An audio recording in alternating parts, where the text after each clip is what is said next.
धन, अर्पित कर दो तन मन धन, मांग रहा बलिदान वतन, मांग रहा बलिदान वतन।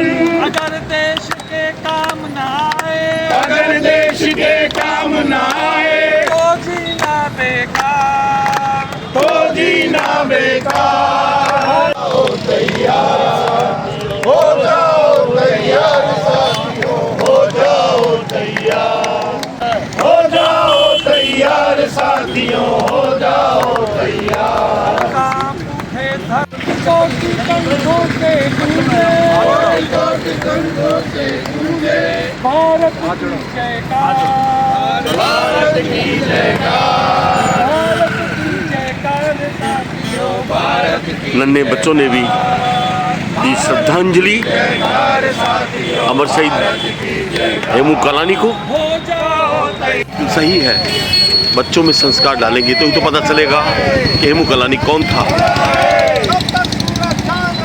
हेमू तेरा नाम रहेगा। भारत माता की जय, भारत माता की जय, भारत माता की जय, वंदे मातरम।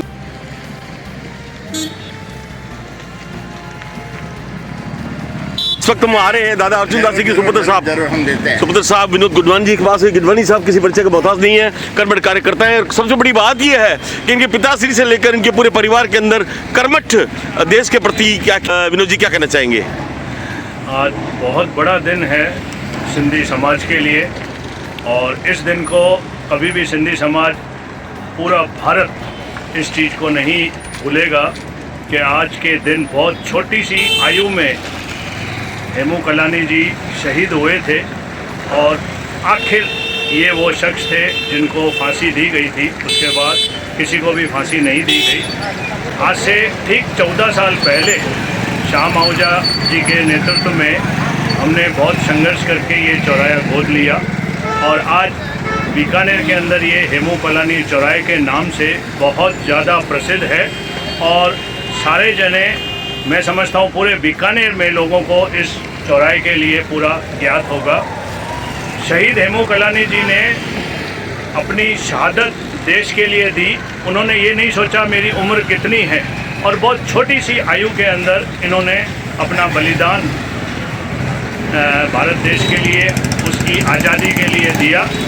हम हमेशा हमारे जहन में, हमारे दिमाग में, हमारे मन में हमेशा इस शहीद के प्रति हमेशा आस्था बनी रहेगी। हेमू कालानी की सदा ही जय हो। जय भारत। मैं लालचंद जी तुलसियान जी के पास वापस आता हूँ। लालचंद तुलसियान जी बीकानेर के सबसे बड़े अच्छे स्कूल के आप संचालक हैं, और मैं ये चाहता हूँ कि आपके माध्यम से आपके जो बच्चे पढ़ रहे हैं, चाहे वो किसी भी जात धर्म के हैं, आप उनमें ये संस्कार डालें। कम से कम उनको उतना तो बताएं कि हेमू कालानी कौन था।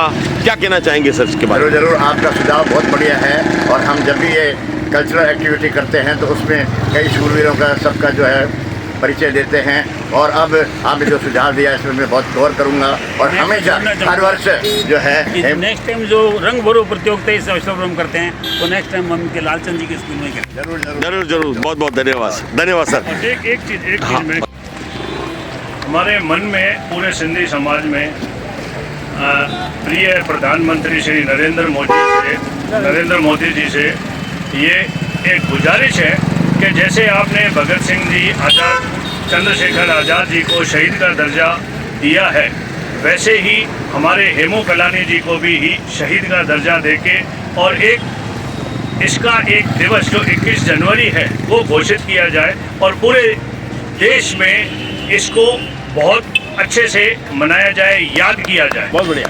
मैं हमारे चैनल के माध्यम से, हमारे 4 चैनलों के माध्यम से पीएम तक की बात जरूर पहुंचाऊंगा। मेरा दावा रहा।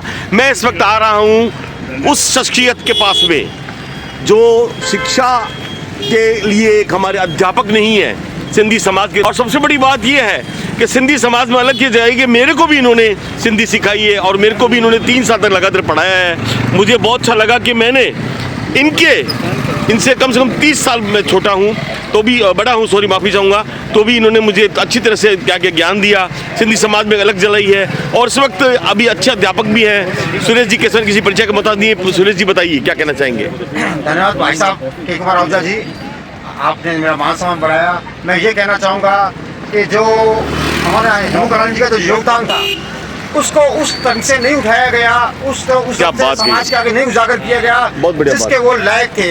राजनीतिक कारणों से जो पिछले लंबे समय तक सत्ता में रहे शासक लोग, उन्होंने हमारे समाज के हेमू कलानी को वो दर्जा नहीं दिया जिसके वो हकदार थे। क्या बात है। फिर भारतीय सिंधु सभा ने इसके लिए काम किया, उनकी जो त्याग और बलिदान को है जन जन तक पहुंचाया। गत वर्ष पूर्व उनका शताब्दी वर्ष पूरे 1 साल तक भारतीय सिंधु सभा द्वारा आयोजित किया गया और जगह बहुत जगह बढ़िया कार्यक्रम किए गए। रथ यात्राएं पूरे राजस्थान के एक एक जिले गांव में गई थी और उनकी जो याद बलिदान को जन जन के मानस तक पहुंचाया था। इसके अलावा मैं राजस्थान सरकार भजन लाल जी और केंद्रीय शिक्षा मंत्री कहूँगा कि हेमू कलानी का जो पाठ है वो सामाजिक अथवा हिंदी में अवश्य इस पाठ को उनका जोड़ा जाए ताकि उनके बलिदान को हर जन समाज तक, जब सिंधी समाज तक पहुंचा हुआ है, पूरे भारत के समाजों के हर समाज तक उनके बलिदान को पहुंचाया जाए, याद करा जाए। धन्यवाद सर। हमारे बीच में भाई साहब आए हुए हैं, बहुत अच्छा गीत भी गाए और बढ़िया आपने गीत भी गाया और आपने एक समाज को संदेश भी दिया है। आज अपने 30 सेकंड के अंदर आपको बोलना है, क्या कहना चाहेंगे? हेमू कालानी साहब अखंड भारत के सखर सिंध से संबंध रखते थे। क्या बात है। 19 वर्ष की आयु में स्वतंत्रता संग्राम में कूद पड़े और उन्होंने अंग्रेज़ों के कान में जो बहरापन था उसको कम करने के लिए या उनको अपनी आवाज़ पहुंचाने के लिए संग्राम किया और देश सेवा में कभी अंग्रेज़ों के सामने नहीं झुके और उन्होंने फांसी हंसते हंसते खा ली।